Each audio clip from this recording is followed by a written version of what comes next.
Hey everybody, welcome back. So in this video, I'm going to show you the procedure to refund TikTok Shop product. Now getting a refund on TikTok Shop depends on whether your item has shipped yet.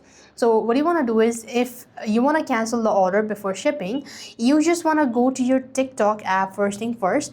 There you want to tap open the profile from the bottom right and tap the menu bar and go to TikTok Shop.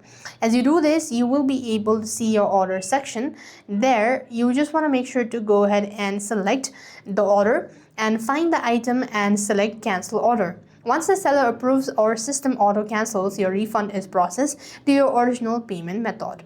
And if the item is already shipped or on its way to or has been delivered, you must initiate a formal return request. That means you have to navigate to your orders in the TikTok app itself and choose a specific product you want to return and tap request return or refund. Then you have to give a reason for returning, and if TikTok approves, you can prepaid often provides a prepaid shipping label. You need to drop the package at a designated carrier, and that is how you're supposed to refund TikTok Shop products. So that's all. I hope the video was helpful. Make sure to like, share and subscribe. Thank you for watching. See you in the next video.